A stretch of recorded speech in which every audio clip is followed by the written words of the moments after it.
Welcome to the Gnostic Rebellion. Today we're speaking with Dr. Joshua Pritikin, author of a wonderfully interesting book that deals with a core theme here at the Gnostic Rebellion and the Gnostic book that deals with I'm sorry, and the Gnostic Church of Light. Religion Unburdened by Belief is the name of the book. We'll introduce him in a moment, but you'll find immediately below this video, in the description, you'll find a link for our donation button at uh, PayPal, and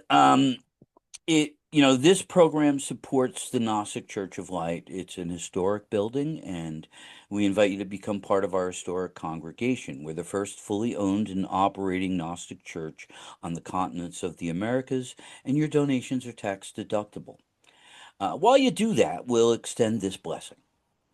May wisdom and divine providence increase the unique genius of our congregation and bring us to health, wealth, and increase of days. Okay. Having earned his PhD in psychometrics in quantitative psychology from the University of Virginia, Dr. Joshua Pritikin, during his academic career, contributed to 10 peer reviewed publications and now maintains a practice in White City, Oregon. He runs Estrella Counseling and holds a level 3 certification with the IFS Institute, which perhaps we'll talk about a little bit later. But it is his book, Religion Unburdened by Belief, that brings us here today. Okay. Hi, and welcome back to the Gnostic Rebellion. We're here again with Dr. Joshua Pritikin, and we're here again to talk more deeply about his amazing book, and I think we have an interesting surprise for you today. His book being Religion Unburdened by Belief. I don't know what part this is. Joshua was putting the parts in 15 maybe, 14, I don't know. Yeah, we're getting up there. I think we're like, well, it's why I'm starting to put out 2 podcasts a week. Got to move through some of this, but I don't want to burden people either. In any event, religion unburdened by belief. As soon as we say the word religion, we're talking about an idea that is probably something different to most everyone, or at least there might be some small subgroups, but they're fractured in their own way. But yet, we live in Christendom, even though we don't call it Christendom anymore. And in that, Christendom is carved deep into our religious conditioning. Almost matter whether you're Muslim, Jew, or some of the many different branches of Christianity, not that the others don't have their own schisms. And this conditioning uh, can bring other motives in our psyche into conflict. Right? I'm 18 years old. I really want to fuck that girl, and yet I'm not supposed to do it till I get married. And I would be marring her and bringing shame to her family and to my family. And at one time, this was even spoken more out loud, where it's less of a concern to that. So how do you respond to that in terms of um,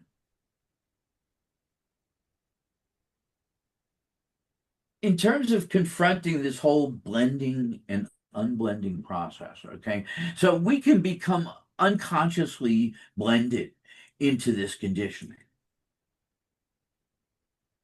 Okay, sure, yes. I'm a good Um, boy.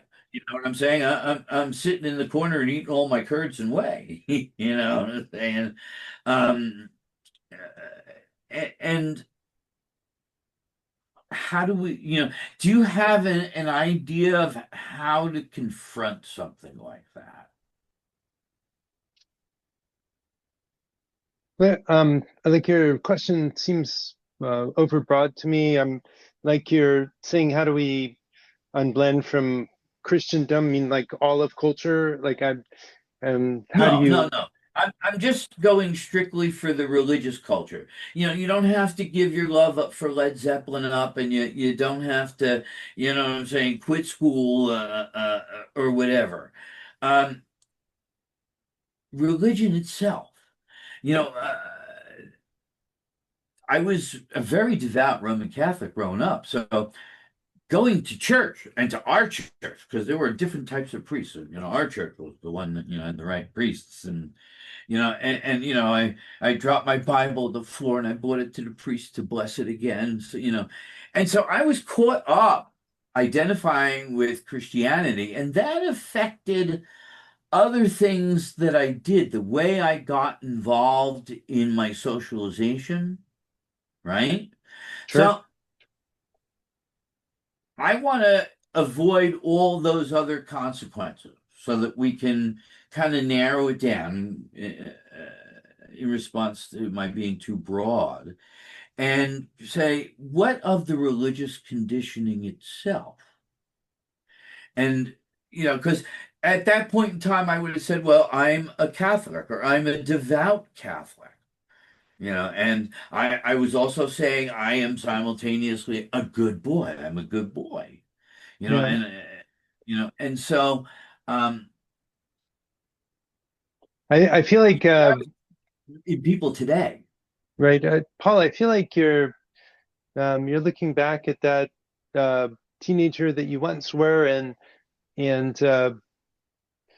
not mocking, but like acknowledging that you didn't have all the puzzle pieces, uh, and Yeah, wondering but how can I'm we not trying speed to up be that. personal here. It was just a ready example that came to mind.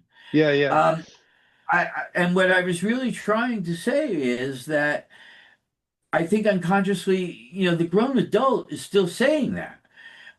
I wasn't the only kid. You know what I'm saying? We were all saying it. yeah. You know, it was conditioned into us, so it became, part of the collective unconscious of being Sure. in Christendom, right? Religion unburdened by belief. So I'm going at this belief, and so far I've painted it into a way of blending. I'm a Catholic. Well, I'm a Protestant, or say I'm evangelical. We belong to the fifth synagogue of the third temple. And it, these are blendings. People label them as call them labels. Yeah.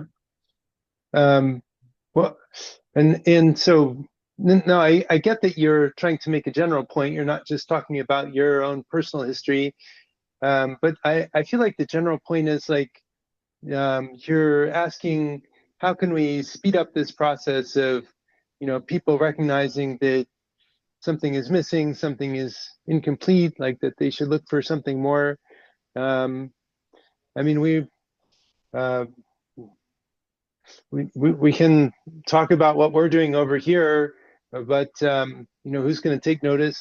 And I'm not sure I know know an answer to that question. Like I feel like we have to wait for people to realize that the traditional religions maybe are lacking something, or could use Well, they're dying.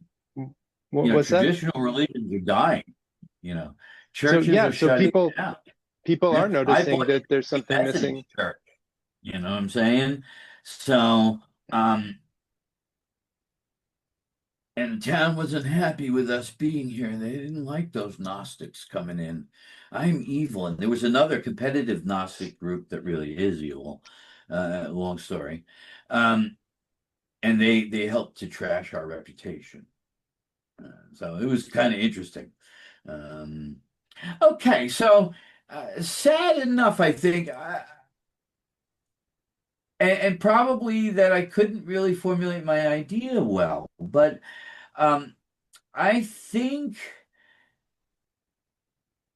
we're looking, or I'm looking for something that begins to work its way into society. Um, and like a book becomes a talisman. A book can create energy, by being read, of course, and being fed into minds that there are some, really great ideas. Now, I'm captured by the idea of ingesting psychedelic substances. I'm captured by the hallucinations that do go. And I know we've talked about that a little bit. Um, and you have said that some of these people come into or that are part of the ceremony are also clients of yours, patients of yours. And I don't want you to talk about anything that they would say, but you explore their hallucinations. And is there or are there key elements that you can bring out of these hallucinations, perhaps that you found in each of them, or that you found in some of your own hallucinations when you failed at the ceremony? Um, well, I'm not sure that the label hallucinations I'm not sure if I buy into that, because that hallucination means that it's like somehow meaningless, or um, like random noise that is somehow being projected into an experience. I'm not sure that's what's going on. I think these experiences with psychedelics are more than a dream. Um, like they're in my mind, it's that your inner experience is amplified, and you are um, being absorbed into parts of yourself that were already present before you took psychedelics. Just that uh, the psychedelics make more space for those parts to show up, and then they show up in a bigger way. Like, how does that land for you? Wonderfully. On the one hand, they're hallucinations in that, the prince coming out of the clouds. If I was standing next to you, I would not see a prince coming out of the clouds. But where I wanted to take it, and you've really kind of opened the door there.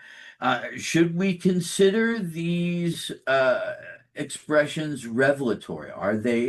Do they produce a revelation or a series of revelations?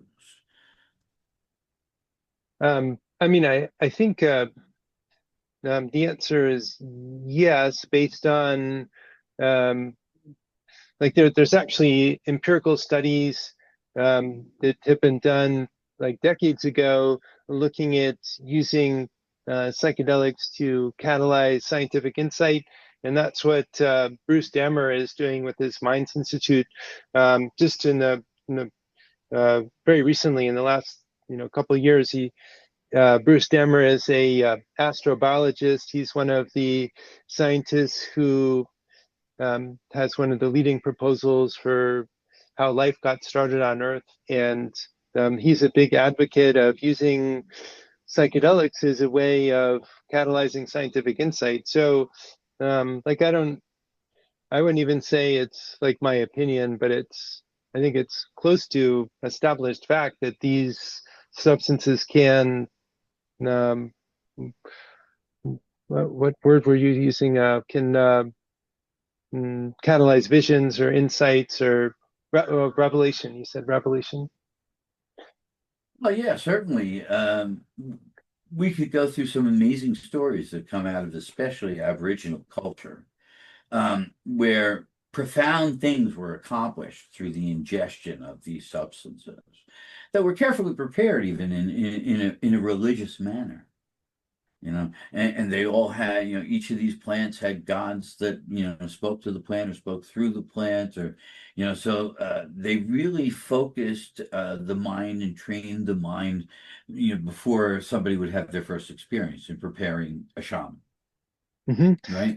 Yeah, I think you're underlining the importance of preparation, and that's something that Bruce Dammer talks about a lot too. Is that um, he's not just recruiting random undergraduates uh, to invite revelation. Like he's looking for scientists who have put in a lot of work to prepare the grounds, like that have done as much groundwork as they can to um, learn about the problem, and then they're bringing like a specific problem that they have quite substantial specialized knowledge to these experiences. Yeah, I think more and more detailed studies are coming out, and as this uh, uh, branch of psychology is slowly being allowed to pursue, its inquiry. Yep. Um, we're not quite there yet, but we're getting better all the time.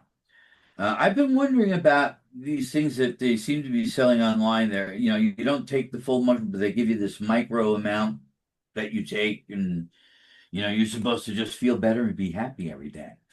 Um, so I'm curious whether that actually is or not, because obviously in Oregon it's legal. So is Well, it it's legal? like some semi legal, like the like microdosing at home would, I think, would still be illegal in Oregon. It might be okay in Colorado. I'm not sure about the details of the laws, but I would also express skepticism about the effectiveness of microdosing. There are some studies that report that it does something. Other studies find that people can't even tell the difference. So I'm not sure. It's still an open question. Well, it's part of why my curiosity is aroused, because I can't see taking some tiny little tiny of something that's already tiny to begin with, and Yeah, say, unless you do it. But when you talk the chemicals, um, it's what did they used to call that? Where you took, if you were like suffering from homeopathy. yeah, yeah. It's become, the butt of jokes these days. So it is what it is. Um, I got interested in thinking about revelation. And so my note here really is revelation or hallucination, preternatural reception or fantasy.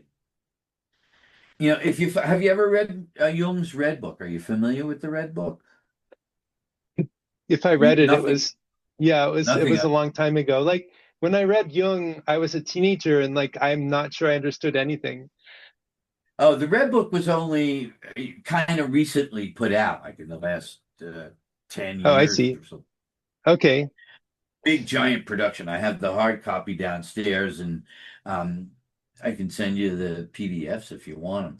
It was Jung's part of his black books. It was his diary, and he got into a state in his office where he really began to doubt his sanity, and he went into this kind of hyper imagination, and he imagined this whole thing, and he's walking and he meets this other giant who's going to take him over the hill, and there's a danger ahead, and the path changes or something like that or whatever. And he has all these encounters, and he even meets the devil, and he goes back and forth with him. I think he goes back and forth with God. It's been a while since I read it too, but I wrote a big commentary on it. Um, and so I think what Jung was doing, because I don't think Jung was familiar with psychedelics at all. I think he was putting himself into that state. When you look at something like the Red Book as a prophetic writing of prophecy, not predicting the future, because that's false prophecy. prophecy that reveals both the inner nature of us as individuals and the universe within which we dwell, and has some kind of universal appeal, universal acceptance. And I Okay. think Jung gets to that place. Um, but from that, no matter what, I think the beginning of the acid trip, for want of a better phrase, um, or whether we're going to go into some trance, these trances that can be induced by people in themselves, and Sure. you know, and call it a preternatural reception from the whatever spirit beings we meet. But ultimately, at the start of that trip, there's an ego dissolution. You It know, could be. Yes. well, I mean, is that not a strong step into the psychedelic experience? I mean, I wouldn't want to be caught staring at a mirror for 2 hours going, you know what I'm saying? You kind of Um, drop your ego, you well, know. That's why they jump so out windows. right. So I guess the reason I'm not like endorsing that idea enthusiastically is I feel like I've had many journeys with psychedelics where maybe there was a partial ego dissolution, but um, like complete ego dissolution just feels like a whole different thing. Like it's a black and white thing for me. Like the 5-MeO DMT experience, uh, like you totally lose touch with the consensus reality. So yeah, how does that land for you? Well, I mean, in part, that's what I'm saying by ego dissolution, because consensus reality drops. Um, it doesn't matter the expressions on your face. You lose the mask. Hmm. Uh, and so you have those kinds of things. So now we're able to go into a different world more readily. Yeah, I mean, I have a case study in my book about a group that was practicing meditation and weren't using psychedelics, and they seem to have all kinds of experiences that um, that based on what they're reporting, like they could have been using psychedelics. So I think meditation could be just as powerful as psychedelics if you really apply yourself. Oh yeah, yeah, sure. I can affirm that. Meditation combined with magic um, and proper discipline of the mind and well performance of ritual that you begin to transcend. It becomes a work of art. Sure. Um, so, um, in getting into that space, can we say that it is at least potentially, if not entirely, pathological? Why do you say pathological? Like, uh, There's a certain schizophrenia involved in that. I've put my personality in the back drawer and I'm letting everything else out. mhm. You know what I'm saying? I mean, maybe it would look like schizophrenia from the outside. Um, yeah, I mean, it's really an open question whether um, how much is schizophrenia a dysfunctional as it might be seen by a psychiatrist, and how much is it access to the spirit world. I'm not sure that anyone knows the answer to that. No, they don't. And the West and the East treat that very, very differently. Yeah, Um, each unfairly to the opposite degree. You can just start blithering and salivating at the mouth in India, and you're a holy man, and they'll start worshiping you. Books will be written about you, go on. You do that in New York City, and you're going to be rolled into a little bus that comes and picks you up right away. Nice men in white shirts. You know, If you're lucky, like if you're you lucky. might just be thrown on the street. Well, no, something. New Yorkers on the street are not violent. I mean, don't go to the bad neighborhoods, but in the street, probably the nicest people I ever want to meet. I worked there for 8 years. Okay. I can't do all the walking anymore, Yeah. but No, I mean, I'm not sure you would be, at risk of assault on the street, but certainly at the risk of the weather. sometimes I remember some cold whipping through those buildings in the middle of the winter, and I was ducking into every door just to get out of that cold for a second. Yeah. uh, Stepping with the snow melting on the corner, stepping down off the corner, and the puddle was up to my knee, and I'm on my way to her. Um, so when you're dressed in just forget. Okay, what I kind of wanted to get to is that there is something pathological, and uh, and I think you came right to it. There is also a virtue in that. It depends on um, whether you're in control of the pathology or not, right? The magician creates a temporary schizophrenia, but knows how to return back to objective reality. Okay.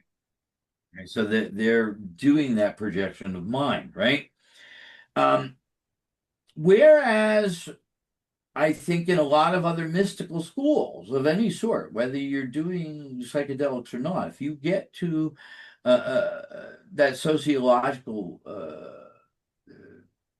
I'm sorry, if you get to that pathological space, um, do you are they really showing you how to turn it on and turn it off? Because I never see anyone talk about that. hmm And while they'll talk about that space, okay. Well, I mean, I do mention that possibility in chapter 5, like that. What is your intention in entering altered states? And um, I mean, I think there is a real risk to, losing touch with reality permanently. And, there's probably scientific case studies where people never come back. Um, yeah, whether and it's 1 out of 1,000 or 1 out of 10,000, it does happen. And Yeah, we call them acid casualties. yeah. Plus, the guy that And decided to do it every day for 2 years straight, he's pretty much done. Knew a couple of people like that too. and so mm, as a way of responding to that threat, like I advocate, yeah, I think we talked about it in a prior interview about triangulation and trying to stay in consensus reality despite the altered state. Um, yeah, it's a fight. I think even with the training of the magician to get back to there, I think it's a fight. Um,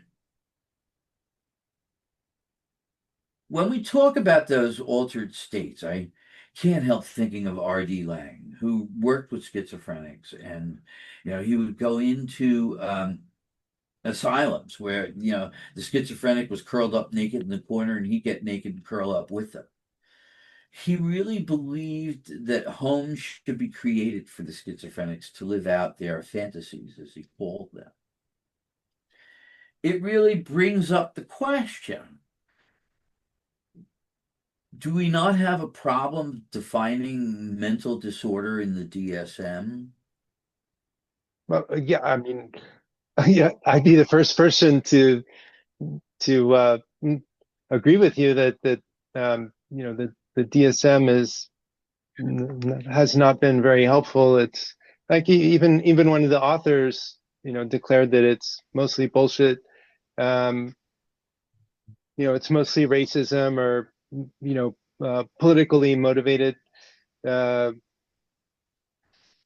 so yeah, I mean, and IFS doesn't recognize mental dysfunction. You just have parts that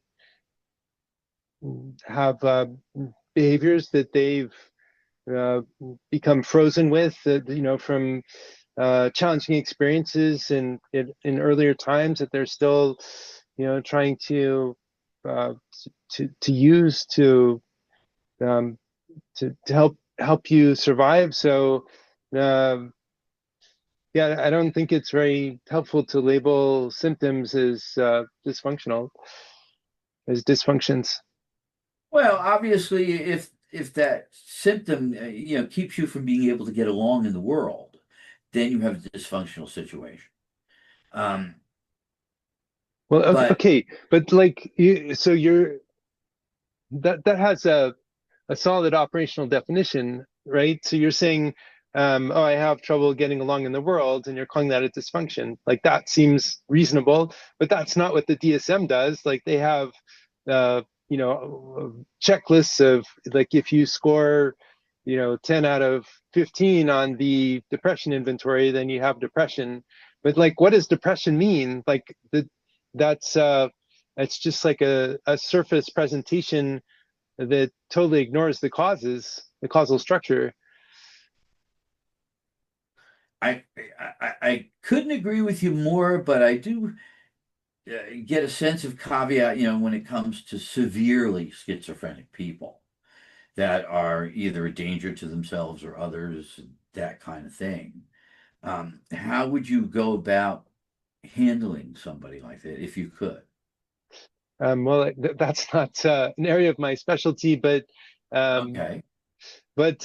yeah, I mean, my inclination would be, along the lines of you mentioned R.D. Laing's approach it sounded very compassionate to me. I don't know, what's practical, um, what's um, within the realm of political possibility. So, um, I think it's an ongoing discussion that needs to be had. Like, I don't think we have, currently in this country, very good support for people that are, you know, uh,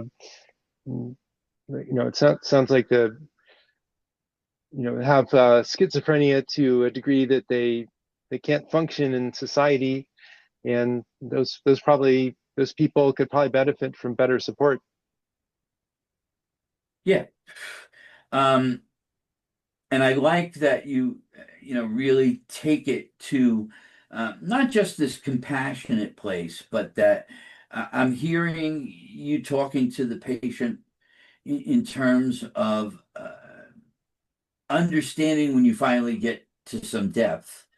I can see the young street boy who just watched, daddy shoot mommy. And, I'm hurt, I am confused. And that blending takes place. And now the boy just keeps getting older. He's not being treated. That's going deeper and deeper into the unconscious. He's still acting on that, but he doesn't know it yet. Sure.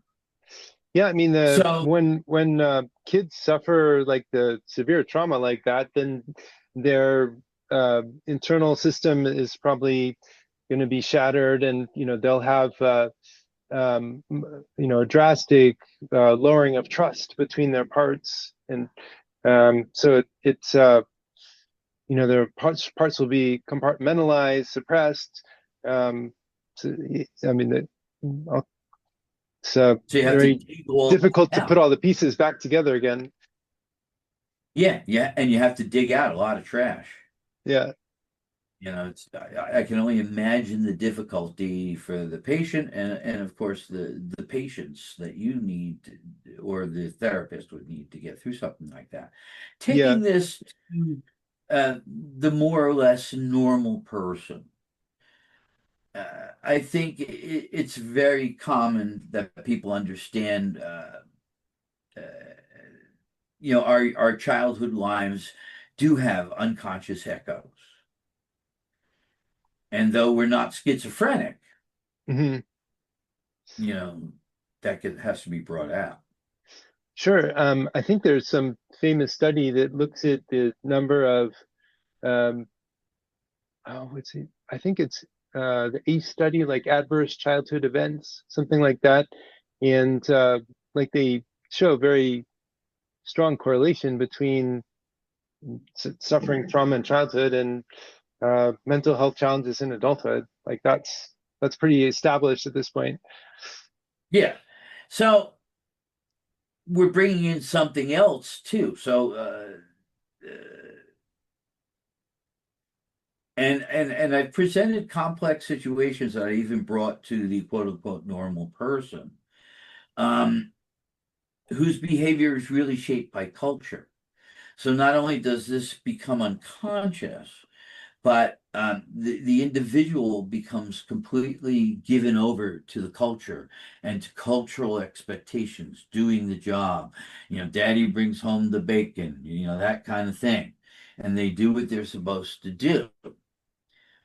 Even if they think they're more liberated and mommy's bringing home the bacon too, um, that is that becomes, you know, uh, there's a whole mess there of conflicting ideologies that take place.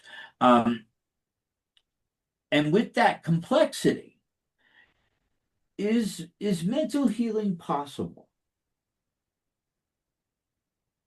I mean, I think mental healing is always possible. I'm not sure, like the scenario you're describing. Let me see if I understand. So you're saying that suppose there's some child who had some early childhood adversity, that their internal experience is shattered. They suffer severe mental injury, and then they're growing up. They latch on to the prevailing culture as maybe uh, like something that feels stable. I'm not sure if that's the motivation. Maybe they feel so um, unstable internally that they're eager to attach to anything that feels a little bit stable, uh, and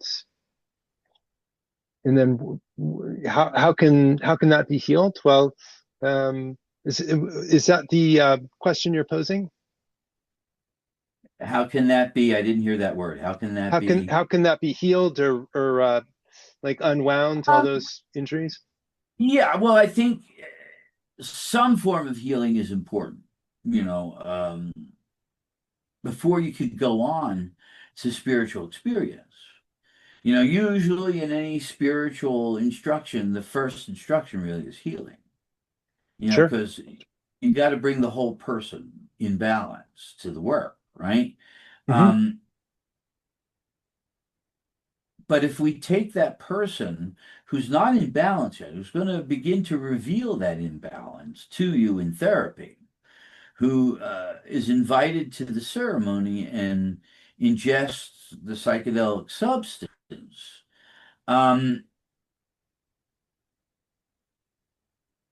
that's a whole different thing now going on. Is it Well, not? right.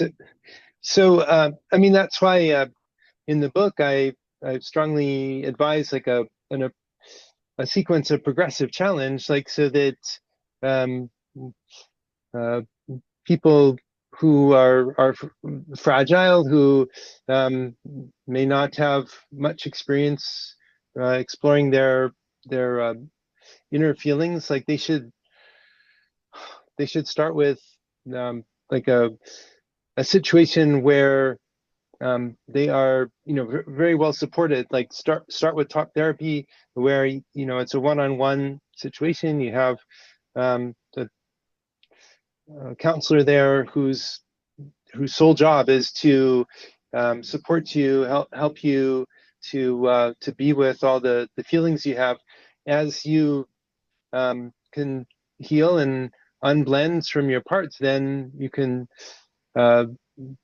you can start practicing meditation, and through your own meditation you can develop more effortlessness and develop more trust among your parts.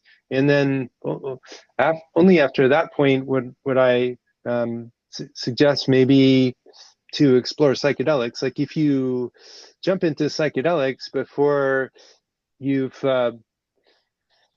taken the time to develop the trust uh, between yourself and your parts, then those parts are likely to panic and take over and express whatever behavior was successful in the past that may not be appropriate or have anything to do with the present, and that can cause re-traumatization. So that's why mm, it's important to mm, take it slow and make sure that you feel really prepared before you start using psychedelics. Yeah, I assume this tea ceremony is open to people who are not necessarily patients of anybody. Oh yeah, it's I mean the so the application process to that they have to for the Santa Daime, um, there's like a big long like interview questionnaire that they ask people to fill out, and I know they do their best to vet people, but yeah, of course, um, it's mostly like a people kind of self. It's like a self vetting. Like if you feel like you're ready, Yeah, so then what if um, somebody refuses to fill it out?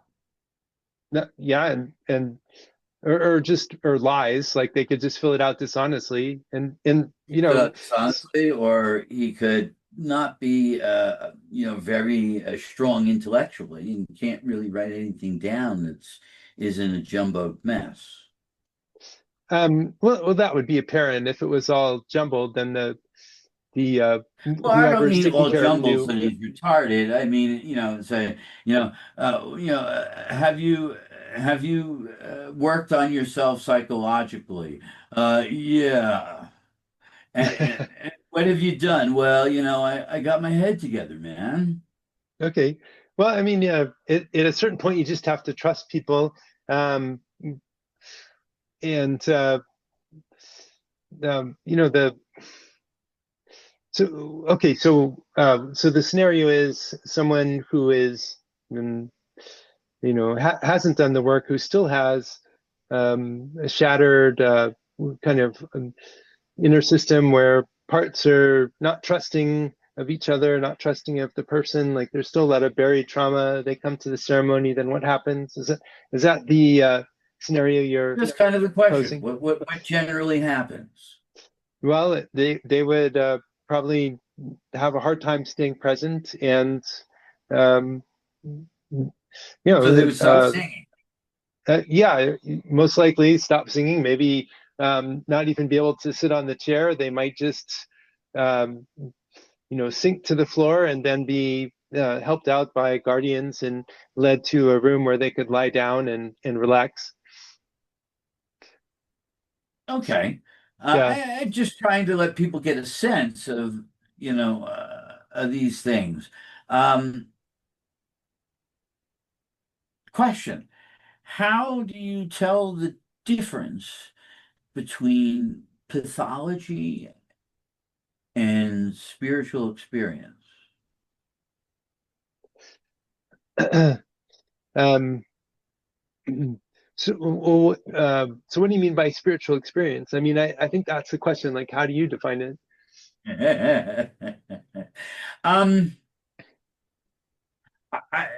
not to define it. I don't think that would be the right thing because then we can't really get to some generality. Everybody, going through something is going to have, a spiritual experience. My next note is there's schizophrenia versus porosity. Um, and so we would all have this uh, same underlying capacity. Um, Even though we're experiencing all these effects, uh, voices and presence and visions. Um, here's, just, the average person caught up in all this. Um, And I guess I'm just wondering, schizophrenia versus porosity. What do you say? Um, I would say I'm not sure. Like it's I think it's an open question. I don't think just like what we're talking about schizophrenia versus possession experiences. Like it's not clear what's going on. I don't think anyone really knows. Yeah. Okay. I mean, I think that's an open, honest response. Because again, the two of us and anybody else listening, are each having a different idea of what a spiritual experience is. You know, and I think that's cool enough because now we've not defined spiritual experience. When the Puritans first came here, in order to become one of the elect and one of the elders of the church, Hmm. you had to have this spiritual experience. God had to appear to you and give you your predetermined future and let you know that it's been hammered in. And this spiritual experience was never ever recorded. You had to go before the church fathers and tell them about it verbally. And since they've already had that spiritual experience, they could verify or invalidate your spiritual experience. You can see the politics in that as well. Well, Uh, yeah. you Well, know, right. So, uh, I mean, that's I think that's one of the contributions of my book is that like I identify unblending as a religious like is connected to religious experience, maybe not the religious experience, and also um, the other important experience is that experience of non-duality where you lose that sense of self and other, that boundary between self and other, the ego dissolution. um, yeah, and obviously, ego dissolution can also produce very dysfunctional results. Well, I think Um, that's when there's like a partial ego dissolution. um, Partial, complete. I'm not sure. I'm not going to try to say authoritatively that one is any better than the other. Even a little bit of ego dissolution produces some kind of transpersonal experience. Okay. um, In other words, um, one's spiritual experience in this process, the Tea Party, um, is going to be deeper and richer than another's. Another may also have a spiritual experience, but they just may discover that they don't want to eat meat anymore. mhm. It's a low-level spiritual experience, but they're identifying with animals and other life forms, and that can be profound in its own right. Not that it isn't, um, because it changes the personality. One begins to act differently in the world because of it. But that deeper spiritual experience, which is intangible, that the others haven't, I think a key question becomes how do you validate that if you want to validate that amongst the community, a Mhm. culture? Well, right. So, yeah, I don't think we have a like a consensus definition for like the like ego dissolution or a spiritual experience. And, maybe the 5-MeO DMT experience could be a reference point. But yeah, I guess it's still an open question. Um, and quite a decent open question because I think, having had certain spiritual experiences and having dealt with others that have had certain experiences in teaching them, um, I find even though I couldn't give you a point by point before I heard uh, the record of the experience that other person would give me, But when I do read that record, I can see certain points that make certain sense. I can see that they're working well with what they're trying to do, or that they're not working well, and they're not, and they're a little jumbled, or even faking it, because there are those that would do that. Hmm. Um, and that's So okay. yeah, so that, like you're relying on your own judgment. I mean, I have uh, to. that's what we have to fall back to because we don't have anything else. So We don't have anything else but our own judgment and experience, and um, it's really up to the student to decide whether the teacher's meeting the student's needs or not, and the student may bounce around a bit until they find the place where they need to land, right? okay, sure. Uh, so that becomes there. But moving to prayer and types of prayer, and I'm going to leave this really right out in the open. What are your thoughts on prayer and different types of prayer? Well, um, I think the for me the part of this section that I really enjoyed writing about is the kind of like a parts analysis, the interplay between a part of us that interprets and another part that like appreciates those interpretations as if they weren't interpretations. Like I kind of the there's a certain way that that's kind of like a dishonest way of relating to reality that is very like endearing to me. Like I think Or are you it's calling prayer interpretation? well yeah because